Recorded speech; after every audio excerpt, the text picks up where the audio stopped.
My mother looked me dead in the eye and said, "Well, what did you expect? You were never home." My stomach dropped. I just stared at her. I wasn't talking about my husband. I was talking about my sister. Hey Reddit, I don't even know why I'm here. I guess I just need to tell someone. Someone who isn't them. I'm 32. The main players in this disaster are me, my now ex-husband, Mark, and my sister, Sarah. My younger sister. This all happened a few months ago, but the part that broke me, it wasn't the cheating, it was what happened right after. I was at my parents' house. I'd been there for 3 days, basically living on their sofa, wrapped in a blanket that smelled like mothballs. I couldn't sleep. I couldn't eat. I just discovered the ultimate betrayal. I wasn't just looking for comfort. I was looking for my family. I needed my mom and dad to be as outraged as I was. I needed them to tell me I wasn't crazy. But that's not what happened. You see, I thought we were close. I really did. We were that family. The one you see in holiday movies. Sunday dinners were mandatory. Our family group chat was a constant stream of texts. Dumb jokes, complaints about work, pictures of my dad's overwatered plants. We showed up. That was our rule. Car trouble? Someone was there. Bad day? A text. Big promotion? We'd celebrate. And Sarah? She was my best friend. That's what stings the most. She wasn't just my sister. She was my person. The one I told everything to. The one who held my hair back in college, and the one I called first when Mark proposed. And in that family, I was the fixer. I was the reliable one. I'm the one who hosted Thanksgiving and Christmas. I'm the one who remembered everyone's birthday, my dad's prescriptions, my mom's favorite wine. I was the planner, the organizer. The one holding all the messy pieces together so we could keep being that perfect family. When Sarah went through her own horrible breakup 2 years ago, guess whose couch she lived on for 3 weeks? Guess who bought the ice cream, screened the angry calls, and told her she deserved the world? That was me. I was her rock. I supported all of them. I never thought for a second, I never dreamed they wouldn't do the same for me. It wasn't a dramatic confrontation. There was no screaming. No one walked in on them. It was quiet, which somehow made it worse. It was a Tuesday. Mark was working late again. I was on the sofa scrolling. The family iPad, the one we all used, was on the coffee table. It lit up. A message from Mark. But it wasn't to me. It was to Sarah. "Tonight was incredible. I can't stop thinking about you." My mouth went dry. My vision kind of tunneled. I just stared at the screen. My brain tried to rearrange the words. It tried to find another meaning. Maybe he's thanking her for something, a work thing. But then I saw the reply from Sarah, sent just minutes before. "He'll be asleep by the time I get home. He has no idea." My blood just stopped. It felt like it stopped. I picked up the iPad. My hands were shaking. I scrolled up, and there it was. Weeks, months of it. Planning, excuses, pictures. All of Mark's sudden late nights. All of Sarah's new secretive behavior. The way she'd been angling her phone away from me. The way she'd been avoiding my calls. It all clicked into place, one sickening piece after another. It wasn't a stranger. It wasn't some random woman from his office. It was her. It wasn't a dramatic confrontation. There was no screaming. No one walked in on them. It was quiet, which somehow made it worse. It was a Tuesday. Mark was working late again. I was on the sofa, scrolling. The family iPad, the one we all used, was on the coffee table. It lit up. A message. From Mark. But it wasn't to me. It was to Sarah. Tonight was incredible. I can't stop thinking about you. My mouth went dry. My vision kind of tunneled. I just stared at the screen. My brain tried to rearrange the words. It tried to find another meaning. Maybe he's thanking her for something. A work thing. But then I saw the reply from Sarah, sent just minutes before. He'll be asleep by the time I get home. He has no idea. My blood just stopped. It felt like it stopped. I picked up the iPad. My hands were shaking. I scrolled up, and there it was. Weeks, months of it. Planning, excuses, pictures. All of Mark's sudden late nights. All of Sarah's new secretive behavior. The way she'd been angling her phone away from me. The way she'd been avoiding my calls. It all clicked into place, one sickening piece after another. It wasn't a stranger. It wasn't some random woman from his office. It was her. I didn't move from the sofa. I just sat there, in the dark. I don't know how long. 1 hour, 2. I heard his keys in the door. He walked in, all smiles. "Hey, sorry I'm late. Traffic was..." He saw my face. He saw the iPad in my lap, screen still lit. The smile just slid off his face. "What's that?" he asked. But he knew.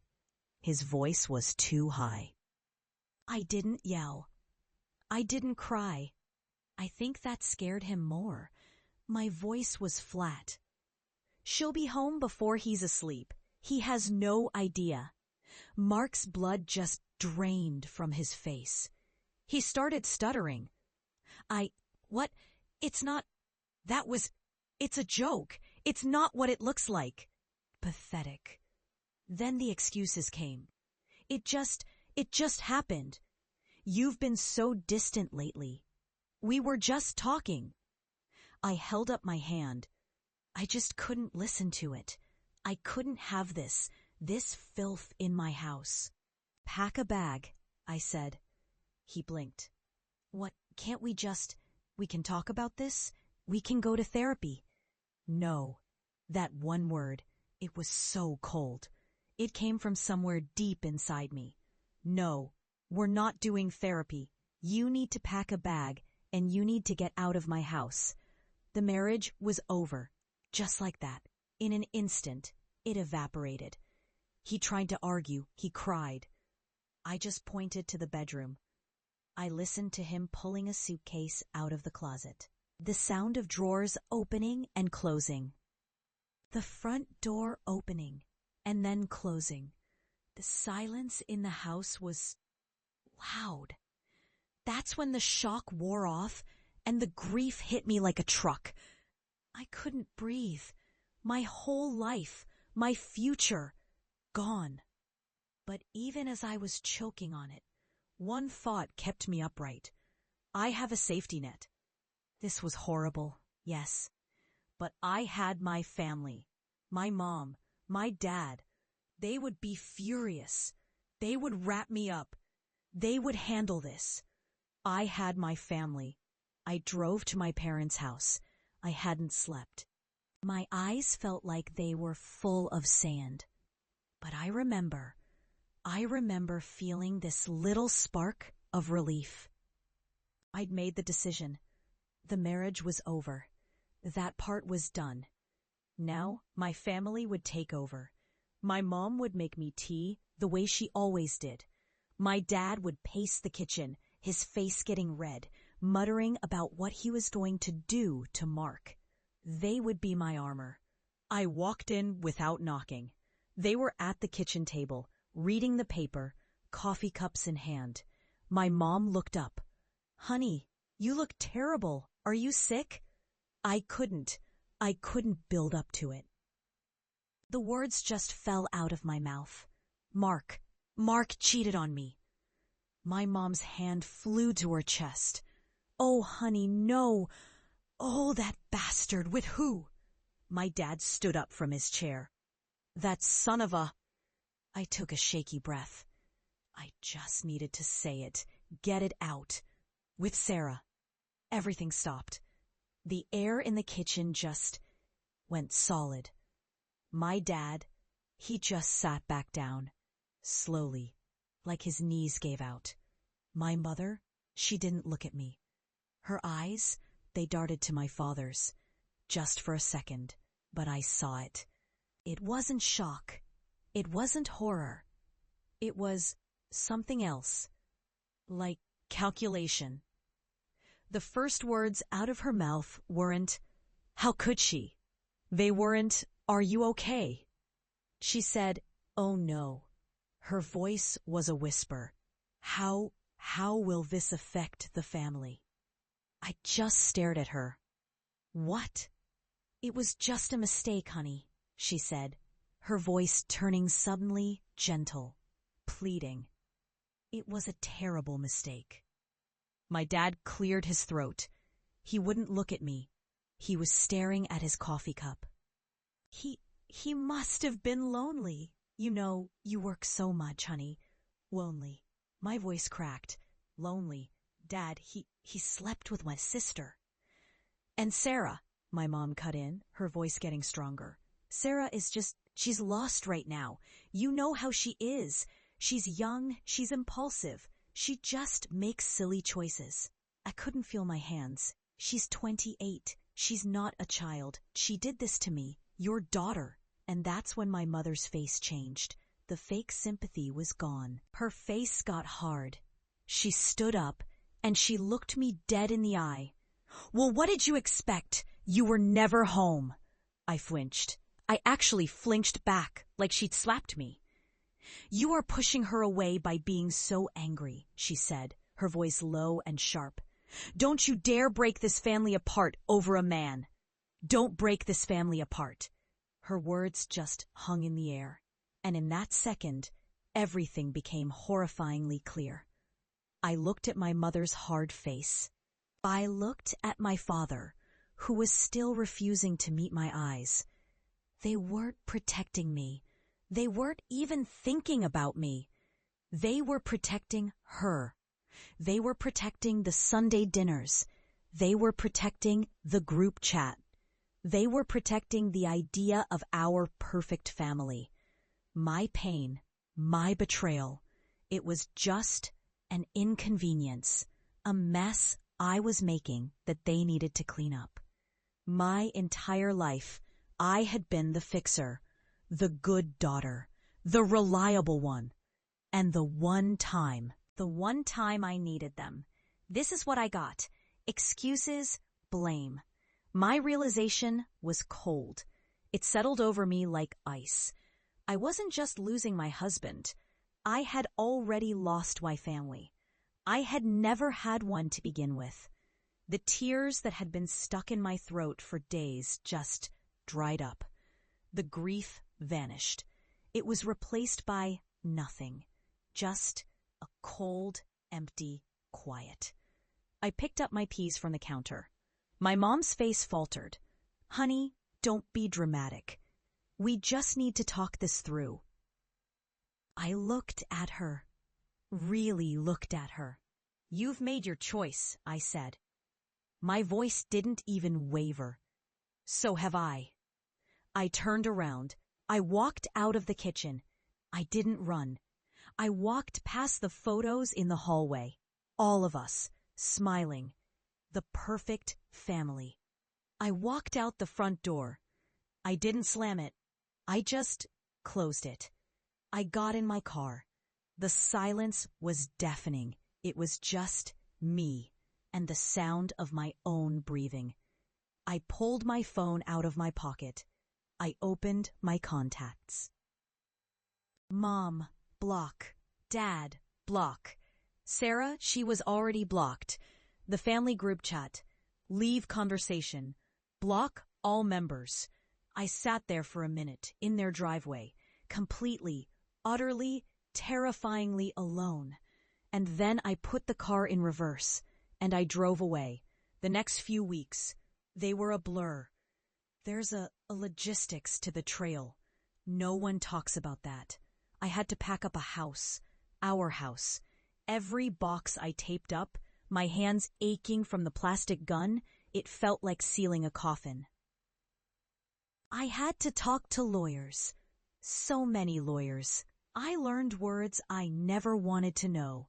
Asset division, filing, grounds. I sold our sofa on Facebook Marketplace. I watched two strangers carry it out the front door. The same sofa I was sitting on when I read those texts. And I did it all, alone. I was on hold with the power company. I was signing forms until my hand cramped. I was hauling trash bags to the curb. Just me. Oh, they tried to reach me. Of course they did. Not from their own numbers. I blocked those.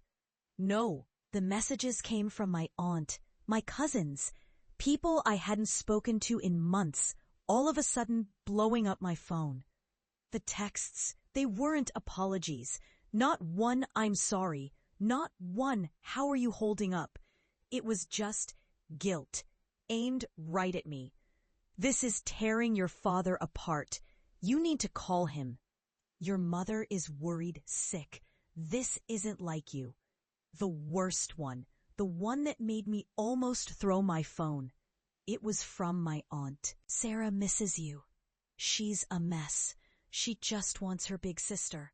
My hands were shaking. She's a mess. She misses me. I saw right through it. They didn't care about me. They just wanted the problem, me, to go away. They wanted me to come back to Sunday dinner and pretend, so they could feel better.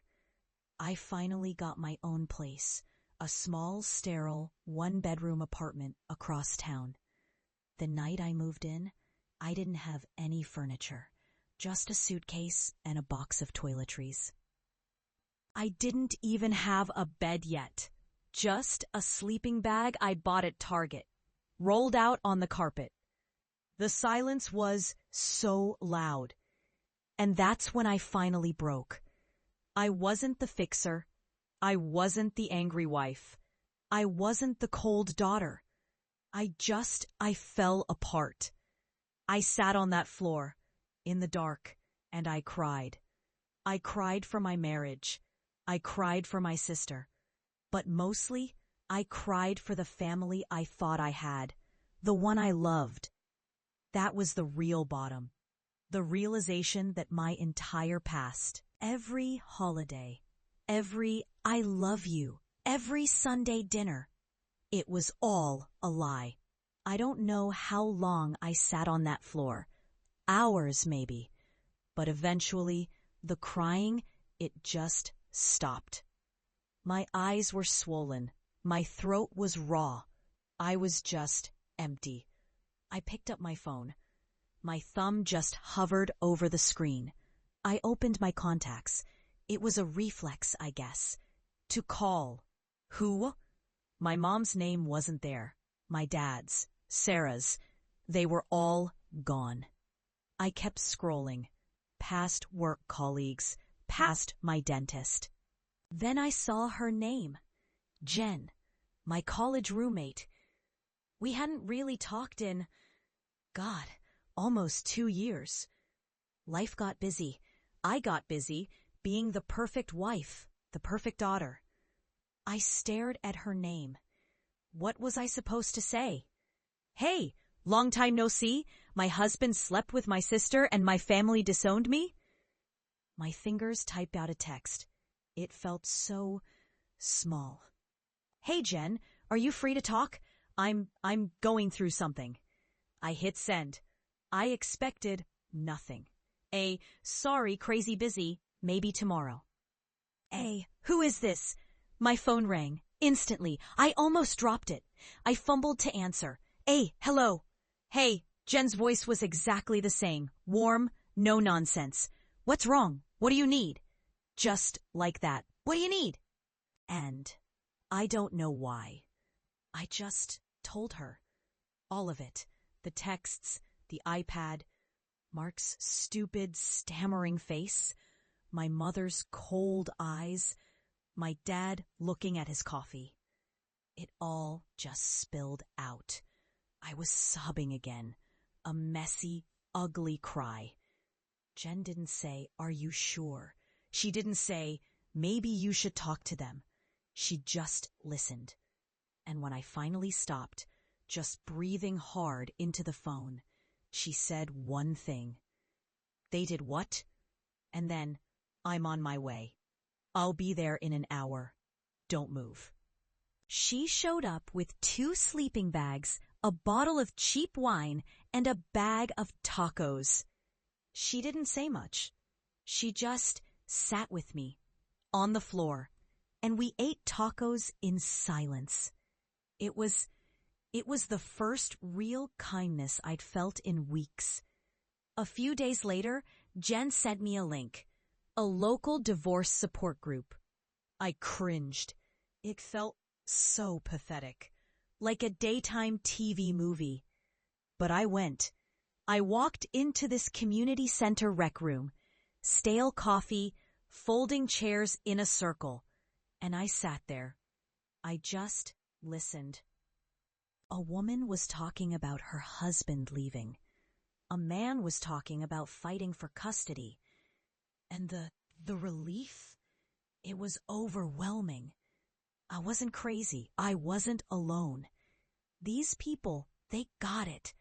They understood the void. No one offered me pathetic excuses. They just nodded.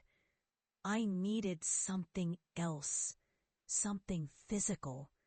I was so tired of being in my own head. I found a kickboxing gym, one of those cheap strip mall places. I went in. I wrapped my hands, and for 1 hour, it hit things. I focused on the burn in my arms, the sweat dripping into my eyes, the sound of my glove hitting the bag. I wasn't thinking about my mom. I wasn't thinking about Sarah. The women in the locker room, they were just normal. They'd smile. "Tough class, huh?" They'd ask me what I did for work, not, "How's the family?" They knew nothing about my past, and they didn't care. I was just a person in a kickboxing class, and I realized I hadn't taken a full deep breath in months. My new apartment, it wasn't empty for long. Jen, she organized a moving-in day. She showed up with her boyfriend and 2 other friends I barely knew. They brought a U-Haul. They brought boxes.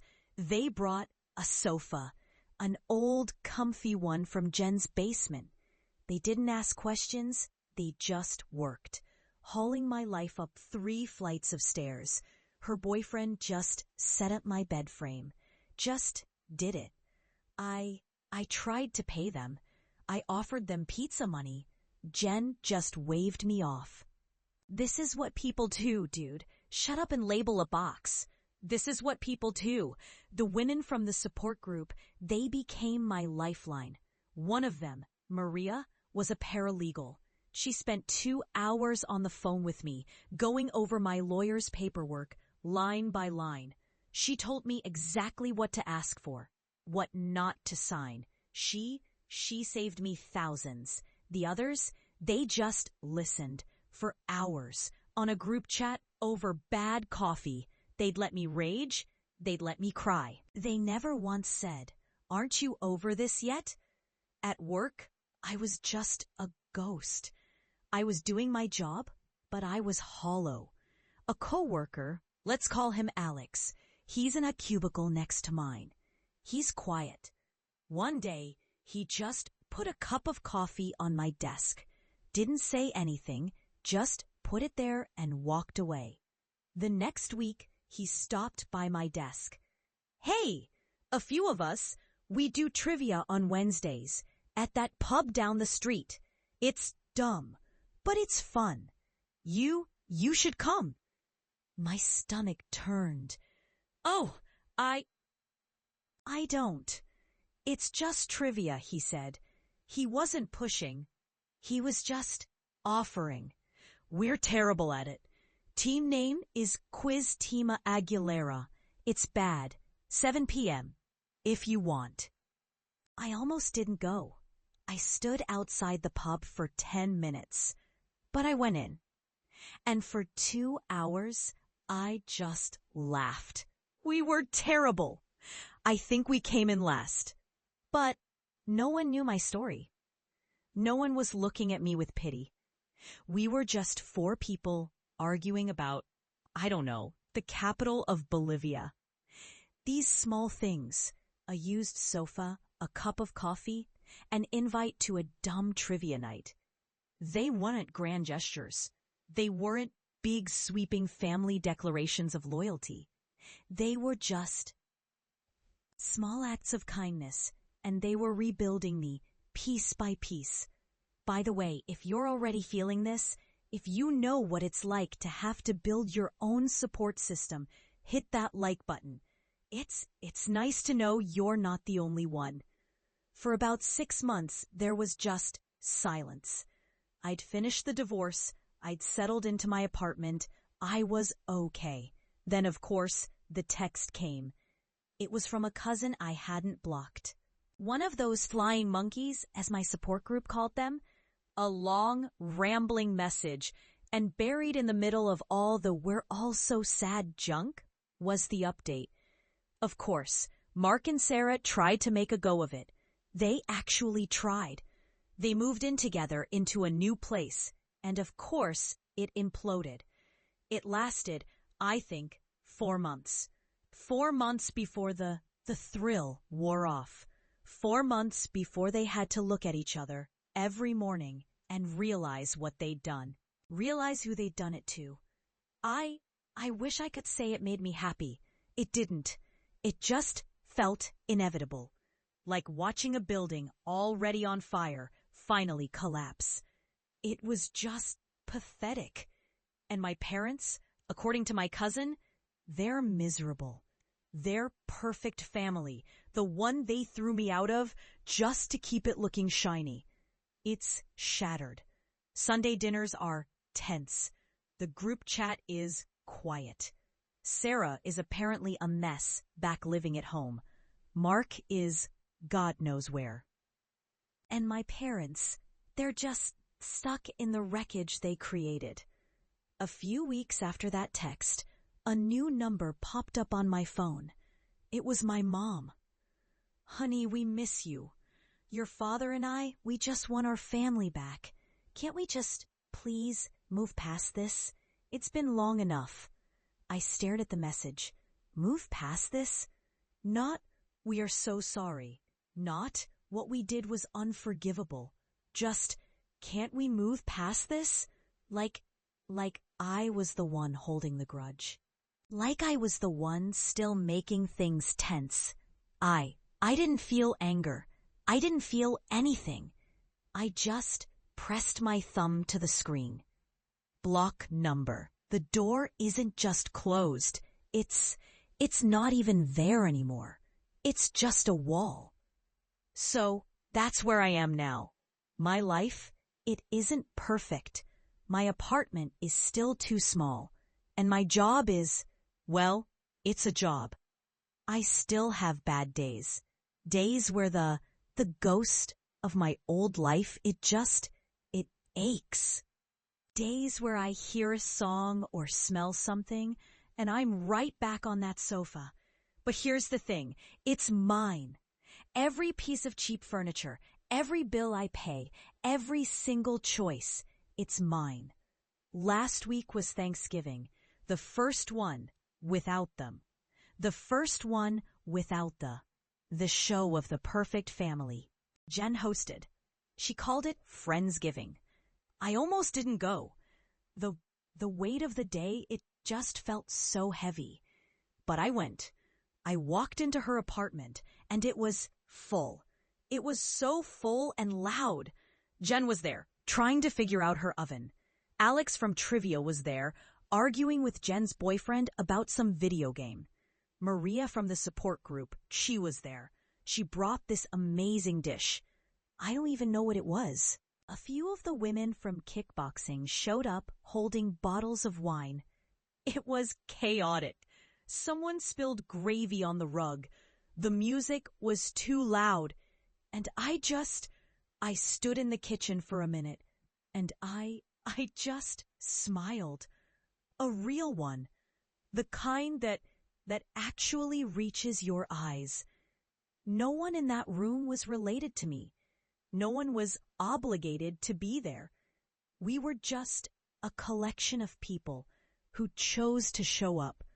That felt like family. That felt genuine, looking back. What my original family did, it was a horrible, unforgivable thing. But in a really twisted way, it was a gift. A horrible, ugly, painful gift. It burned my old life to the ground, just scorched earth.